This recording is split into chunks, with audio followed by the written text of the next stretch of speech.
I saw a police officer with a baton hit a man in his late 70s, early 80s, right across the head. I heard a crack when it happened, and the guy was out. I don't know if they killed him or what.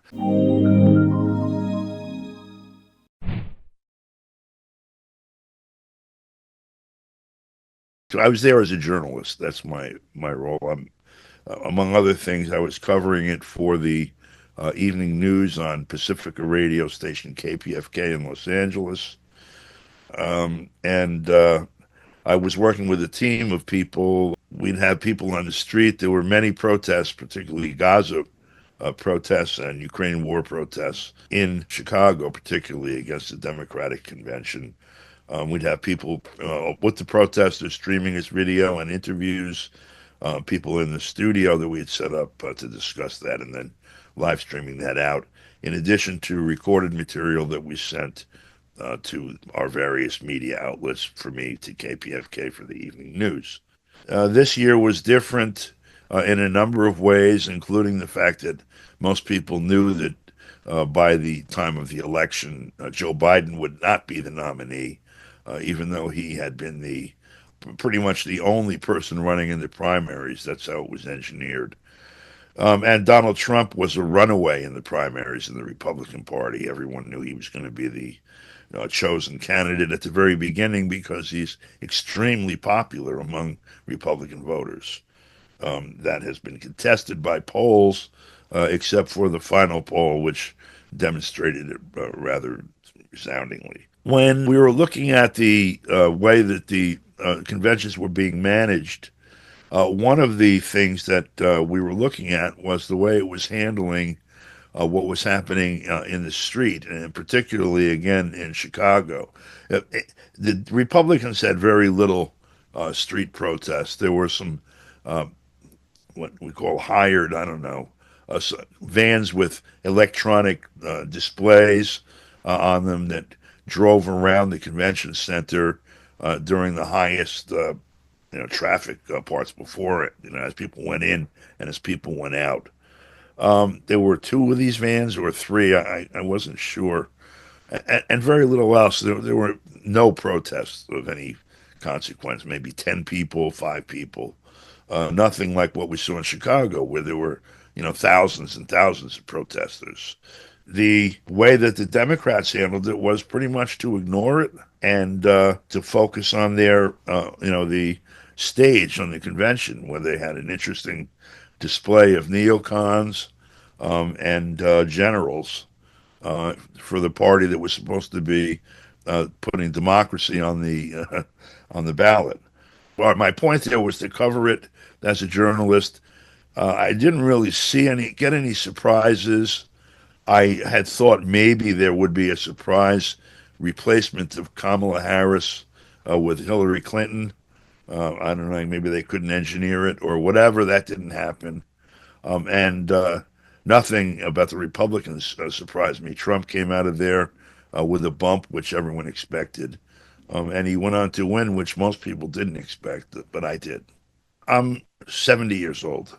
I remember vividly the 1968 Democratic National Convention in Chicago. I didn't attend it, but it was on television, pretty much unmediated, and there was tremendous violence, police violence. They beat the hell out of protesters.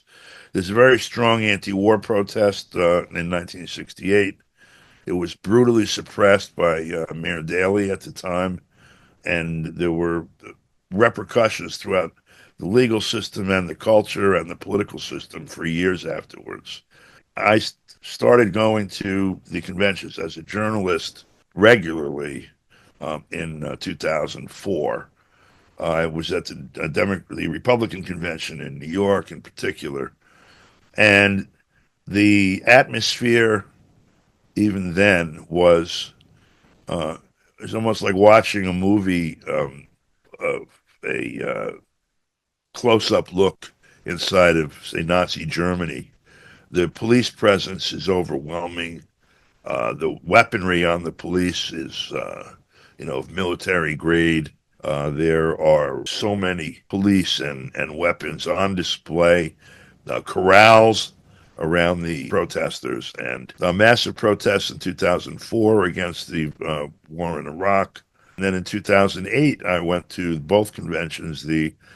In Denver, before that, I saw a police officer with a baton hit a man in his late 70s, early 80s, right across the head. I heard a crack when it happened, and the guy was out. I don't know if they killed him or what. There was a brutality to the exchange between the police and the protesters then that was out of scale, inappropriate for the mood of the protesters, which was not threatening violence at all. The police presence was so overwhelming, I didn't see them get brutal that way, but they pepper sprayed just about everyone that they saw.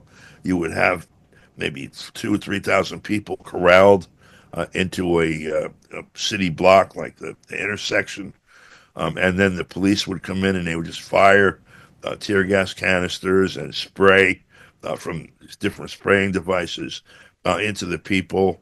I saw an instance, for example, outside of Sears in the state capitol, near the state capitol building in St. Paul, where a group of horseback police were firing from the front of the store into the parking lot. I don't know, maybe 15 or 20 of them along a line, tear gases into a crowd that was really standing there with signs. And it's gotten worse each time. In 2016, when Hillary Clinton and Trump were running, this was the most interesting one that I saw. Anyway, the situation at that time, Clinton had won, at least according to the Democratic National Committee, had won the primaries. So there were lots of voters that had voted for her for certain. That convention was held in Philadelphia. And Trump was, had just made his entry into the presidential race and won the primary elections also pretty handily. So they had a convention at first for the Republicans in Cleveland, and the left, the groups that call themselves the left here in the United States, swore that they were going to go to the RNC, the Republican National Convention, and shut it down. This was a slogan that was carried around, and an interesting alliance between Hillary Clinton supporters and the left at that time. Now, when we got to Cleveland, I got a hotel room outside the perimeter, and we had credentials to go in 2016. I'm staying about a mile outside the perimeter, and I would call a taxi. A taxi comes and takes us, talking with a cabbie and saying it would show us the protests because we understand there are going to be these massive protests. And the cab driver says there are no protests, and there won't be any protests here. So I thought he was, referring to the police being, brutal and or otherwise well organized. And he said no. So Cleveland is one of the what they call Rust Belt cities here, where it was built on manufacturing and related industries that have long since gone, and so the people are in a state of despair and have been for decades. He said that the only person in the entire campaign this year and for the last 2 or 3 presidential elections that's offered to promise to bring these people's jobs back is Donald Trump. This guy had 2 PhDs, one in history and one in sociology, I think, or some related field, political science. He says, whether you believe him or not, no one else is even raising the question. No one else is even acknowledging that this is a problem that needs to be solved. He said they are not going to protest him. And then he drove me around the perimeter of Cleveland, and it's surrounded by these empty factories where the people that live in the city see every day the places that they used to work, pay their mortgage and for their housing, the kids' college tuition, and all of that. So that was interesting to see that Donald Trump, the fascist, had that response. This is how he was being characterized. Had that response from the people in Cleveland. And then when we got to Philadelphia, There were massive protests in the streets against the Democratic Party by people in, Philadelphians, black and brown particularly, and also people that had come from across the country to protest against the war making. If you were watching this on television, you would have seen that the Democratic convention was a picture of party unity, peace, love, and kumbaya. And the Republican Party was a bunch of conniving people, each trying to force out Trump because nobody likes him and somebody else wants to be top dog with protests and everything. But it was exactly the opposite of what we saw. Democratic convention in 2016, for example, every day, the Sanders delegates, who were almost half the delegates, would stand up and walk out. And you're in a basketball arena. So when, half the people walk out, like, 7,000 people or something, stand up and walk out, where we're sitting in the immediate area outside the internal arena, where the vendors and everyone would be, you see it. You see a mob come out and gather. And we'd interview them. Well, why are you doing this? And the reason was that they were being mistreated, that they felt that the election was stolen from Bernie Sanders, that the issues that they had been drawn into be active in the party over were being completely ignored, and that they didn't want to have any part of it. None of this came across in the media. So, looking at this, mediated only, by the media without actually being there, which is how almost everybody sees it, not just, on the other side of the world, but right here in the United States, you would have an entirely different picture of what's happening than what was actually happening.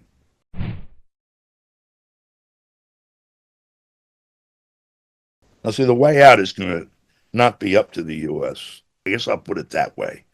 Instead of saying the American economy or the U.S. economy, I'll say the economy inside the United States, because I see the economy as a much larger fabric than the national activity. And the borders between them may well be recognized as legal borders and political jurisdictions with, military and police enforcement, etc. But they're rather random historical artifacts in terms of how the global economy actually operates. The reality is that as long as you have national borders and national economic policy, you have national markets, and particularly you have, in this case, a national labor market. In addition to that, as long as you have some nation states that have no military or little military and other means to protect themselves, and a behemoth like the United States, you're going to have super exploitation of countries that drive people to leave because there's no food for them to eat, etc. People come to the United States from all over Latin America and Africa and parts of Asia because they're following their stuff here. The global construct, the empire, whatever terminology you prefer, has a flow of goods and services out of the countries that they call the global south into the metropole, into the United States. You have to do the same thing with tariffs. There were factories in the United States across the board, beginning with when the Europeans came here, more or less, and beginning with the creation of factories. Henry Ford was here, right? People like that. It was a massive manufacturing center, one of the engines of the victory of World War II, although it's not acknowledged here that China was one also. In the post-war period, and particularly beginning after the normalization of relations with the U.S. and China, and some other things that were done at that same time with the U.S., there began to be an outflow of manufacturing facilities, jobs, etc., out of the United States. A lot of it ended up in or around China, and elsewhere too, by the way. And one of the two most competitive things, I think, were low labor costs, relatively speaking. China wanted these factories. They needed the factories to help develop the country.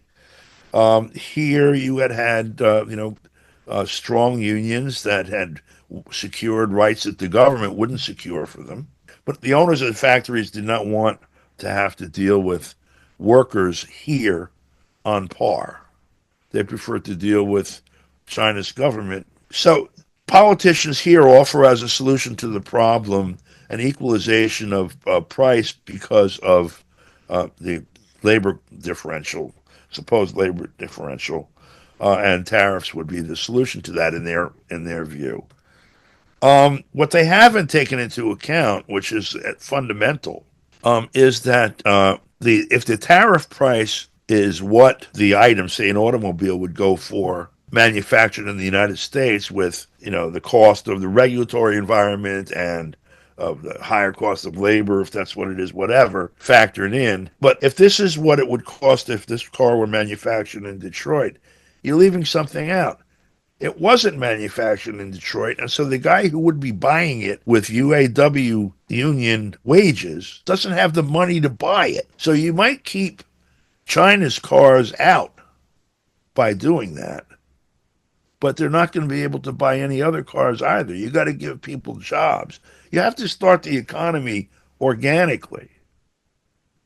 Now, I don't know, do tariffs fit into an overall scheme?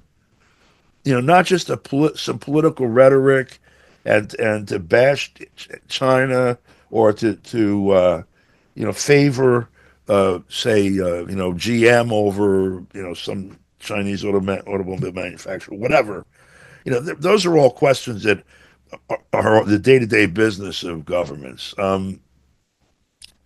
I don't know who decides whether it's going to be Mitsubishi or build your own or Chevrolet that's going to dominate the U.S. market. There's so many decisions the government can make that can affect that outcome, that all of the governments involved can make that can affect that outcome.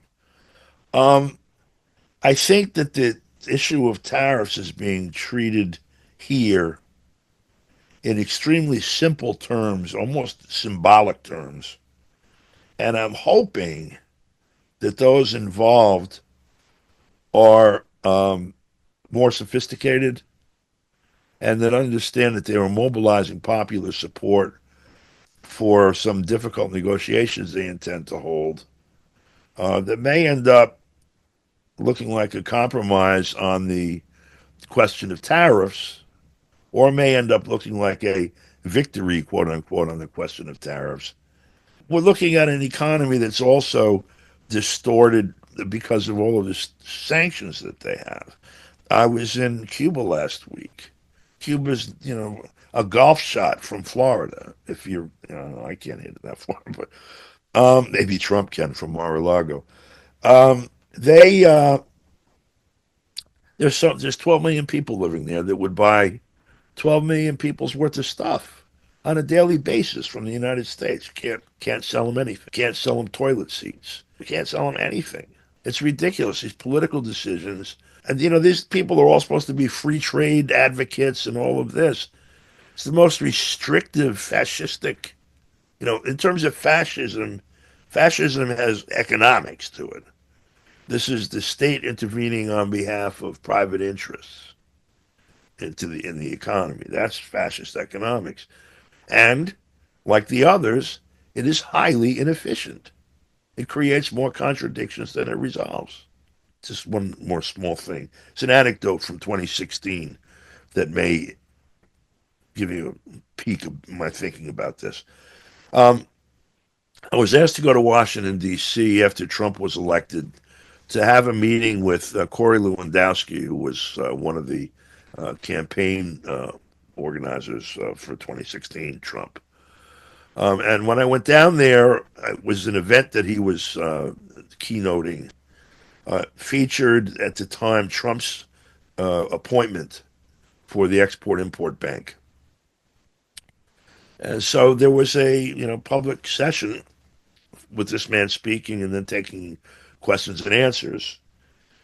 We're in a world where China can go from place to place, Latin America, Africa, wherever, come into a country and say, I see in this region here, you have people, as 2 million, whatever people. They lack electrical grid, sanitary sewers, housing, roads, all the infrastructure.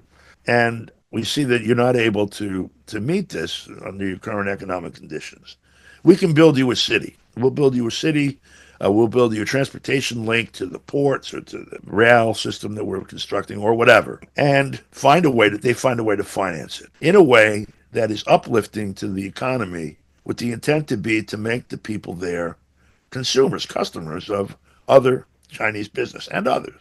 They're doing this, I said, and this is their intent. It's part of this win-win strategy. And meanwhile, in the United States, we have people, some of the best construction engineers, laborers of all kinds, masons and carpenters and sheetrockers and steel workers and all of that, and equipment rusting in the parking lot because no one can figure out how to finance that kind of activity when you have this tremendous demand domestically as well, but around the world, where something like a third of the population doesn't have fundamental infrastructure. It can keep people busy make people prosperous for the next 50 years building it. Why is it that we can't do that?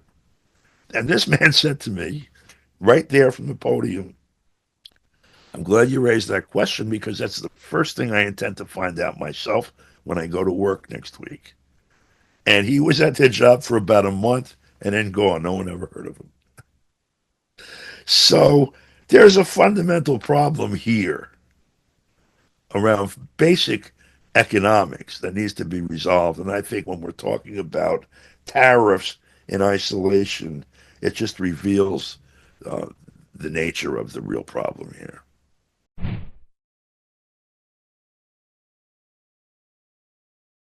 I There's a term I can't use because it's a vulgarity, but what it means is it's all appearance. The actual work of these departments, with a few exceptions, is not going to be done by those people. They are political payments, either after the fact or in advance. There were lots of people at Fox that gave Trump the air that he needed to win the campaign. I don't know how that worked in the background.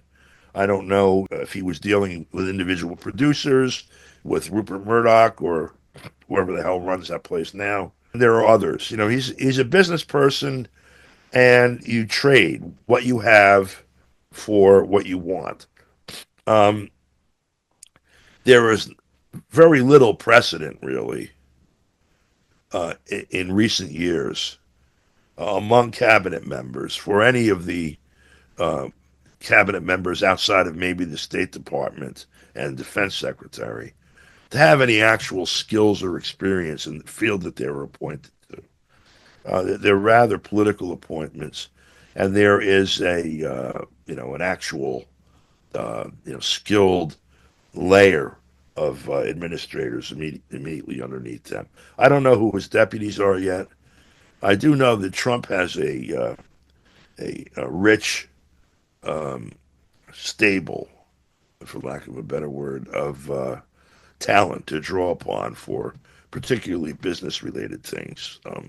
A lot of his image is image and not necessarily the reality of it. He is, to a large degree, his business is to be a face for others that are at the real power behind the throne. He licenses his name on building projects that are built by others for money. I think he understands that game very well and is glad to have this or that person be the face of the department while someone else is the hands and the backbone.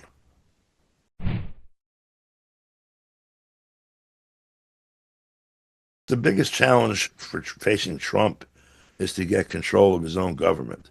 Generally, historically, for a group to attain control of the levers of government from another group, that are as hostile to each other as Trump and the so-called deep state appear to be, generally requires a revolution. There was certainly a popular movement that supported his electoral win and his placement in the presidential office. If that happens, there's a good amount of time between now and January 20th when he's inaugurated.